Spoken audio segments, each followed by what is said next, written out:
దేవుని స్తోత్రాలు. మీ అందరికి నా వందనాలు. మరి పరిశుద్ధ గ్రంథం నుంచి మనం కొన్ని మాటలు చూసుకున్నాం. మరి అనేక మంది ప్రార్థనకు వెళ్తారు, కానీ మరి వారు ప్రార్థన చేసే విధంగా నామకార్థంగా వెళ్తూ ఉంటారు. ఆదివారం వచ్చిందంటే బైబిల్ పట్టుకొని చక్కగా దేవుని సన్నిధికి వెళ్ళాలని మంచి వస్త్రాలు ధరించుకొని తెల్లని వస్త్రాలు మందిరాలకు వెళ్తారు. మరి ఎంతో పశ్చాత్తాపడి ప్రార్థన చేస్తూ ఉంటారు, ఏడుస్తూ ఉంటారు. మంచిది, వాళ్ళ మేలు కోసం, వాళ్ళ అవసరాల కోసం, వాళ్ళ సమస్యల కోసం, వాళ్ళ బాధల కోసం, వాళ్ళ కష్టాలు తీరాలని దేవుణ్ణి అడుగుతూ అనేక రకాలుగా మొరపెడతా ఉంటారు. మంచిది. కానీ ఇక్కడ చూసినట్లయితే ప్రియమైన సహోదరి సహోదరులారా, మరి ఏం చేయమంటున్నాడంటే అతిక్రమంలో ఒప్పుకోవాలి. దేవుని ముందు నీ అతిక్రమంలో ఒప్పుకున్నప్పుడు దేవుడు క్షమిస్తూ ఉంటాడు. చాలామంది ఒప్పుకునే విధానం తెలియదు, పాపాలు ఒప్పుకునే విధానం, తీసేసుకునే విధానము తెలియదు. అందుకే అంటున్నాడు, చూసినట్లయితే మరి యోహాను భక్తుడు అంటున్నాడు, మన పాపంలో మనం ఒప్పుకునే ఆయన నమ్మదగిన వాడు, నీతిమంతుడు గనక ఆయన మన పాపాన్ని క్షమించి సమస్త దుర్నీతి నుండి పవిత్రులుగా చేయలేమంటున్నాడు, ఒప్పుకోమంటున్నాడు. మన పాపాలు మనం ఒప్పుకోవాలి. మనం చేసిన అవిధేయతలు, మనం చేసిన పొరపాట్లు, నీ జీవితంలో, నీ బ్రతుకులో ఏమేం చేసావో, ఎలా జీవించావో, దేవునికి విరోధంగా ఎలా నడిచావో అటువంటి వాటిని అంటాక కూడా ప్రతి ఒక్కటి ఏం చేయమంటున్నాడు, ఒప్పుకొని వదిలిపెట్టమంటున్నాడు. మరి ఒప్పుకోగలిగే స్థితిలో లేరు. చాలామంది వెళ్తారు ప్రార్థనకి, భక్తి పరులుగా ఉంటారు, మంచిగా ఉన్నట్టుగా ఉంటారు, కానీ తమ హృదయంలో ఉన్న పాపాన్ని మాత్రం ఒప్పుకోలేరు, తీసేసుకోలేరు, వదిలిపెట్టలేరు. ప్రియమైన సహోదరి సహోదరులారా, అందుకనే ఒప్పుకోవటం మంచిది, తీసేసుకోవటం మంచిది. నీ హృదయంలో ఆ పాపను అట్లాగే పెట్టుకొని ప్రార్థన చేస్తే ఆ ప్రార్థన దేవుడు ఏమాత్రం కూడా వినడు. నేను నీ ప్రార్థన వినను అంటాడు. ప్రియమైన సహోదరి సహోదరులా, నువ్వు మొరపెట్టినా విన్నంటున్నాడు. ఎందుకు? మీ చేతులు రక్తంతో నిండి ఉన్నాయి, మీ చేతులు పాపంతో నిండి ఉన్నవి, నీ ప్రార్థన విన్నని చెప్పేసి అంటున్నాడు దేవుడు. ప్రియమైన సహోదరి సహోదరులా, చేస్తున్నావు మంచిదే, ప్రార్థన మందిరానికి వెళ్తున్నావు మంచిదే. ఎంతవరకు నీలో ఉన్న పాపాన్ని వదిలిపెట్టుకోగలుగుతున్నావు, ఎంతవరకు తీసేసుకోగలుగుతున్నావు, ఎంతవరకు ఒప్పుకోగలుగుతున్నావు, ఎంతవరకు మార్చుకోగలుగుతున్నావు, లేకుంటే వాటినన్నింటినీ వదిలిపెట్టి తీసేసుకొని నువ్వు భక్తి చేయగలుగుతున్నావా, మందిరానికి వెళ్ళగలుగుతున్నావా, దేవునికి కానుకలు ఇవ్వగలుగుతున్నావా, లేకుంటే ఏదో నామకార్థంగా వెళుతున్నావా, వస్తున్నా అనుకుంటున్నావా? ప్రియమైన సహోదరి సహోదరులారా, అందుకనే అతిక్రమంలో దాచిపెట్టేవారు వర్ధిల్లరు, కానీ వాటిని ఒప్పుకొని వదిలిపెట్టేవారు కనికరం పొందను. అతిక్రమాలంట దాచిపెడితే మరి వర్ధిల్లం ఏమాత్రం కూడా మేలు జరగదు, కానీ వాటిని ఒప్పుకొని వదిలిపెడితేనంట దేవుని కనికరం, దేవుని దయ, దేవుని ప్రేమ నీ దగ్గరకు వస్తూ ఉంటుంది. అప్పుడు మేలు చేస్తూ ఉంటారు, అప్పుడు నువ్వు అడిగింది ఇస్తూ ఉంటారు, అప్పుడు అడిగింది సహాయం చేస్తూ ఉంటారు. అంతేకాని అవన్నీ అట్లాగే పెట్టుకొని మన హృదయంలో పాపాన్ని, మన హృదయంలో చెడుతనాన్ని తీసేసుకోకుండా, ఒప్పుకోకుండా, వదిలిపెట్టుకోకుండా ప్రభానే ప్రార్థన చేస్తామంటావు, ప్రభానే మొరపెడతామంటావు. అందుకనే మరి అంటున్నాడు, ప్రభాని పిలుచు ప్రతివాడు పరలోక రాజ్యంలో ప్రవేశింపడు, కానీ పరలోకమందున నా తండ్రి చిత్త ప్రకారం చేయవాడే ప్రవేశించును. ప్రభాని పిలిచినంత మాత్రాన మనకే పరలోక రాజ్యం ఉండదంట. ప్రియమైన సహోదరి సహోదరులారా, చాలామంది అనుకుంటారు, నాకు పరలోక రాజ్యం ఉంది, నేను ఎంతో ఆదివారం క్రమం తప్పకుండా ప్రార్థనకి వెళ్తున్నాను, మందిరానికి వెళ్తున్నాను, లేకుంటే దేవునికి నా యొక్క కష్టార్జితంలో కానుకలు ఇస్తున్నాను, అనేక రకాలుగా దేవుని పట్ల నేను మంచిగా ఉన్నాను అనుకుంటున్నావు. నీ హృదయంలో ఉండే చెడుతనాన్ని దాన్ని ఒప్పుకోగలుగుతున్నావా, దాన్ని తీసేసుకోగలుగుతున్నావా, దాన్ని మార్చుకోగలుగుతున్నావా, లేకుంటే అలాగే ఉంచుకొని నీ హృదయంలో ఉన్న పాపాన్ని ప్రార్థన చేస్తున్నావా? పైకి భక్తి వేషంగా ఉంది, నీ హృదయంలో అంతా దేవునికి విరోధమైన జీవితం ఉందేమో పరిశీలన చేసుకుంది. నాన్న ప్రియమైన సహోదరి సహోదరులారా, క్రైస్తవులైన ప్రతి ఒక్కరూ, మరి దేవుని బిడ్డలైన ప్రతి ఒక్కరూ ఎటువంటి భక్తి చేస్తున్నారు?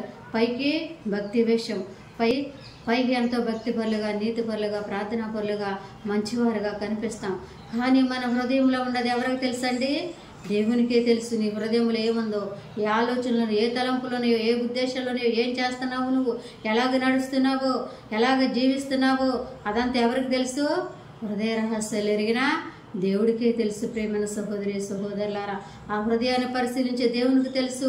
అందుకనే నువ్వు నా అడుగు జాడను లెక్క పెట్టుచున్నావు అంటున్నాడు దావీదు భక్తుడు. ప్రేమైన సహోదరి సహోదరులారా, ఆయన నువ్వు వేసే అడుగు ప్రతి ఒక్కడు కూడా ఆయన లెక్క పెడుతున్నాడు.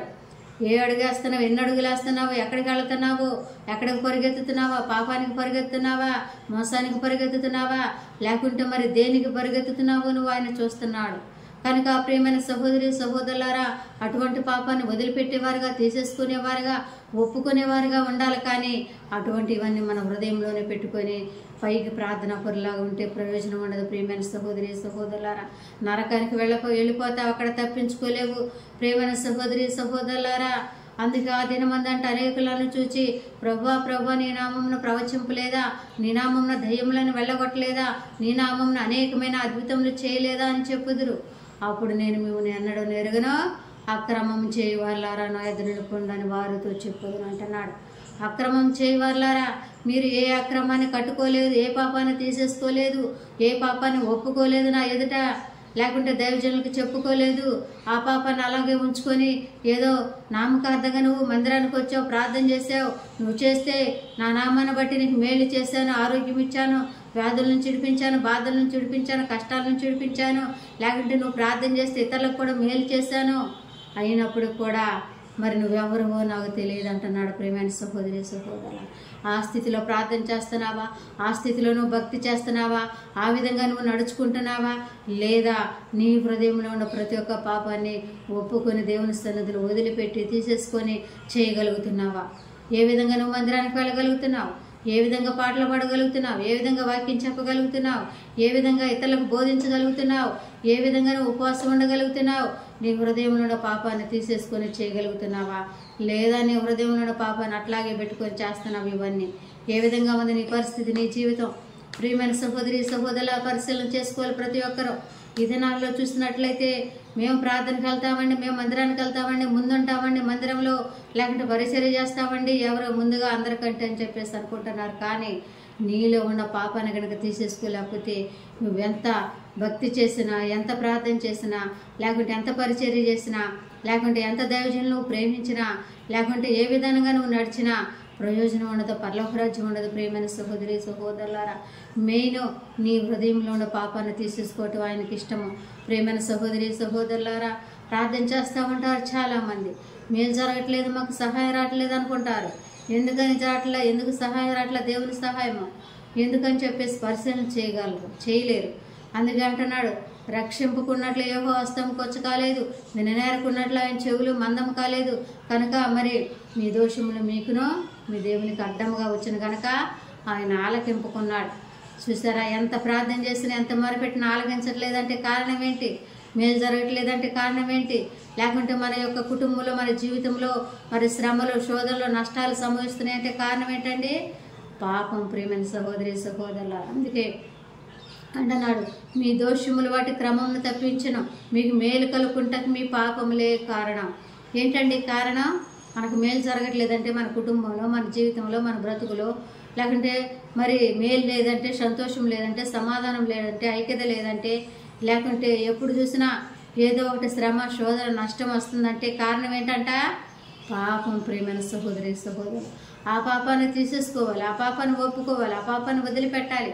అప్పుడు దేవుడు క్షమించి ఆరోగ్యం ఇస్తారు, మేలు చేస్తారు, సహాయం చేస్తారు. అంతేగాని ఆ హృదయంలో ఉన్న పాపాన్ని అట్లాగే కప్పిపుచ్చుకొని మరి ఏదో నేను ప్రార్థన చేస్తానంటే ప్రయోజనం ఉండదు. ప్రియమైన సహోదరి సహోదరులారా, అందుకే దావీదు భక్తుడు అంటున్నాడు, నా దోషమును కప్పుకొనక నీ ఎదుట ఒప్పుకుందును అనుకుంటుని అంటున్నాడు. ఆయన కప్పుకోకుండా నేను ఒప్పుకుంటాను అంటున్నాడు. ప్రియమైన సహోదరి సహోదరులారా, దావీదు భక్తుడు తను చేసిన యొక్క అవిధేయత నిమిత్తమో, పొరపాటు నిమిత్తమో ఎట్లా ప్రార్థన చేశాడండి?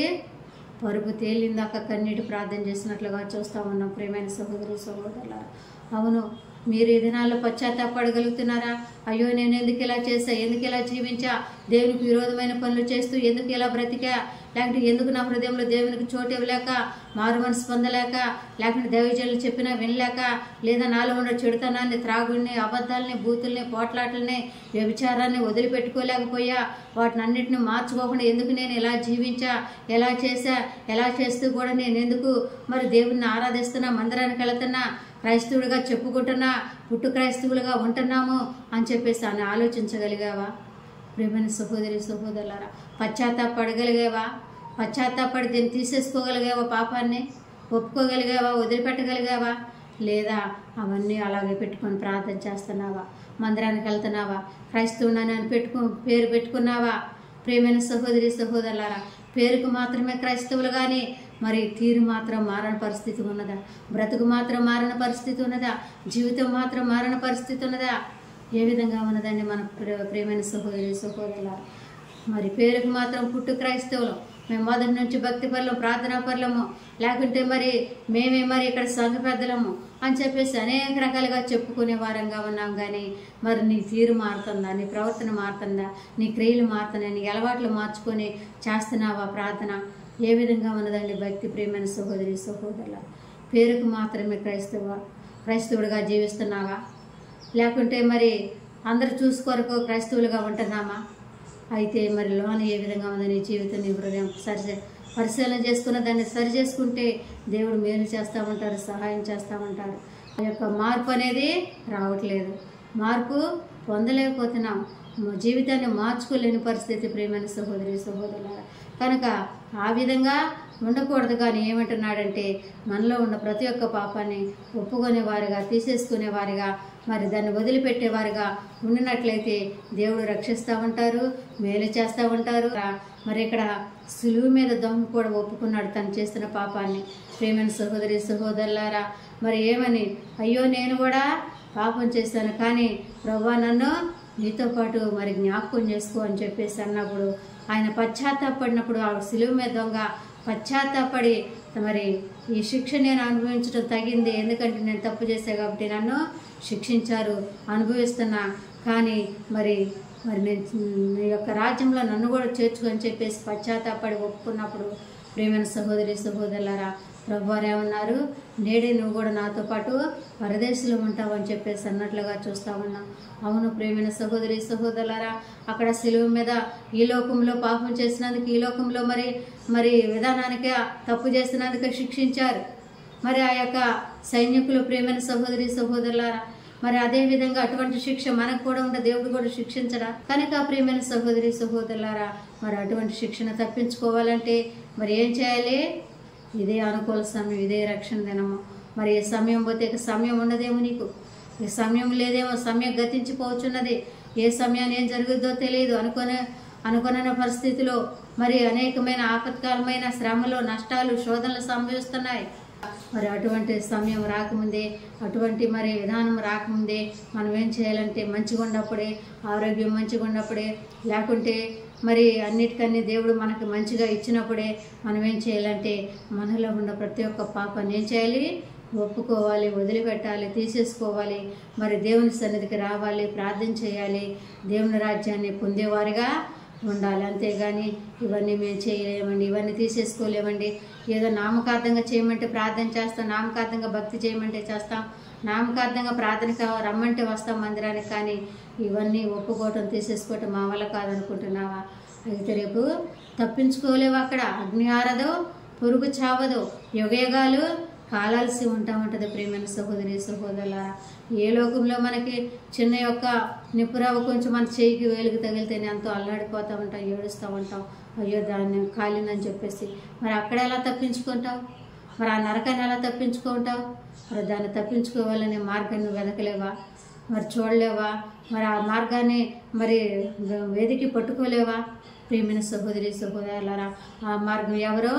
యేసు ప్రభువారే. లేదు సంతోషం లేదు, సమాధానం లేదు, శ్రమలు, శోధనలు, నష్టాలు అని చెప్పేసి బాధపడతావు, ఏడుస్తూ ఉంటావు, కృంగిపోతావు. కానీ ఆ మార్గాన్ని వెదకగలుగుతున్నావా? దేవుని యొక్క మార్గాన్ని, మేలు కలిగే మార్గాన్ని వెదకగలుగుతున్నావా? దేవుడు మాట్లాడే మార్గాన్ని వెదకగలుగుతున్నావా? అందుకే దేవుడు నీతో మాట్లాడిన మేలు, ఆయన నీతో వాదించిన మేలు. ఆయన నీతో మాట్లాడినప్పుడు నీకు మేలు జరుగుతూ ఉన్నది. ఆయన నీతో మాట్లాడి నీలో ఉన్న పాపాన్ని తీసేసుకోమని చెప్పినప్పుడు అప్పుడు నీకు మేలు జరుగుతూ ఉంటుంది. ఆ పాపాన్ని తీసేసుకున్నప్పుడు, ఆ పాపాన్ని ఒప్పుకున్నప్పుడు అప్పుడు నీకు మేలు జరుగుతూ ఉంటుంది.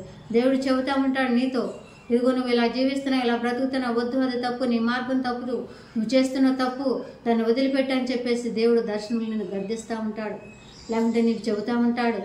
కనుక మరి దేవుడు నీతో మాట్లాడితే మేలు జరిగిద్ది, నీలో ఉన్న పాపం వదిలిపెడితే మేలు జరిగిద్ది, ఒప్పుకుంటే మేలు జరిగిద్ది, తీసేసుకుంటే మేలు జరిగిద్ది. కానీ మన హృదయంలో ఉన్న పాపాన్ని అట్లాగే ఉంచుకొని ప్రభు అంటే ఏ మాత్రం కూడా మేలు జరగదు. మనమందరం కూడా దేవుని ఎదుట మన యొక్క అవిధేయతల పొరపాట్లు ఒప్పుకొని వదిలిపెట్టి తీసేసుకునే వారిగా మనం జీవిద్దాం. దేవుడు ఇచ్చిన వాక్యాన్ని దీవించి ఆశీర్వదించునుగాక.